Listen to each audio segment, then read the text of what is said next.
कक्षा 11वीं वार्षिक परीक्षा 2024-25 इंग्लिश का यह पेपर है।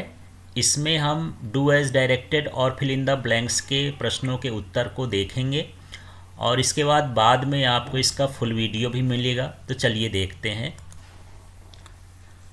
Fill in the blanks, work hard lest you fail. तो हमेशा जब भी सेंटेंस में लेस्ट आए आपको समझ लेना है उसके अंदर क्या भरा जाएगा, शुड। तो इसमें शुड हो जाएगा। Where is dash book that I gave you yesterday.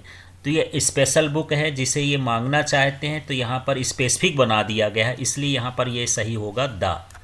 इसके बाद would you like to have coffee. तो ये पॉजिटिव के लिए है, इसलिए यहाँ पर क्या लगेगा, some. Would you like to have some coffee. इसके बाद there is water in a glass. तो यहाँ पर ये ए लिटिल होगा क्योंकि ए फ्यू जो है वो काउंटेबल के लिए होता है और ये अनकाउंटेबल है, तो यहाँ पर हो जाएगा ए लिटिल। अब अगला he is good in English. तो यहाँ पर he is good in English हो जाएगा। फिर they are going a book. तो यहाँ पर हो जाएगा they are going to publish a book. इस तरह से आपको फिल इन द ब्लैंक्स करना है। चलिए अगला प्रश्न है, do as directed, people speak English all over the world, change into passive voice. तो इसको चेंज कैसे करेंगे, तो यहाँ पर ये हो जाएगा इंग्लिश इज स्पोकन। फिर ये पूरा हो जाएगा all over the world, people लिखने की ज़रूरत नहीं है। English is spoken all over the world, इसका ये बनेगा। दूसरा है Guna is not as big as Gwalior. इसको हमको कंपैरेटिव डिग्री में लिखना है, तो ये हो जाएगा Gwalior is bigger than Guna. इस तरह से Gwalior is bigger than Guna. अगला है Pawan is so weak that he can not solve this paper. अब इसमें हमको टू और टू लगाना है, तो जहाँ पर ये सो लिखा है वहाँ पर ये वाला टू लिख देंगे और इसके बाद जहाँ पर दैट ही कैन नॉट लिखा है इसको हटा के टू लिख देंगे। तो ये इस तरह से बनेगा Pawan is too weak to solve this paper. इस तरह से टू सॉल्व दिस पेपर, इस तरह से इसका सेंटेंस बना देंगे हम। फिर यह है if you take a taxi you will catch the train.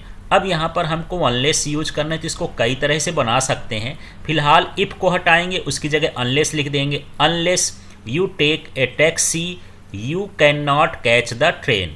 या फिर आप इस तरह से भी लिख सकते हैं unless you do not take a taxi you will catch the train. इस तरह से भी बना सकते हैं, तो यहाँ पर ये ज़्यादा सही है। तो यहाँ लिखेंगे unless you take a taxi you can not catch the train.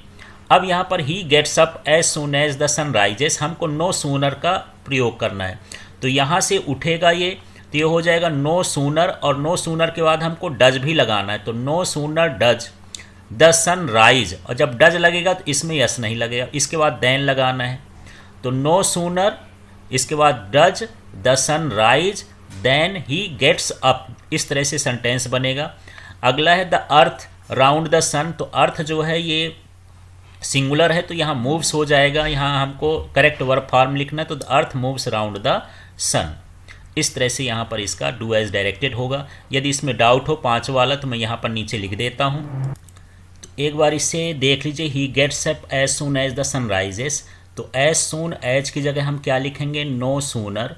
अब यहाँ राइजेस है तो इसको हम डज लगाएंगे, तो नो सूनर डज। फिर ये लिख देंगे द सन, और राइज का जो हो वो सिर्फ राइज रहेगा, यस न रहेगा। इसके बाद देन लगाकर हम लिख दिए ही गेट्स अप, इसमें यस लगा रहेगा, इसका यस नहीं हटेगा। तो इस तरह से सेंटेंस बनेगा no sooner does the sun rise then he gets up. Thank you.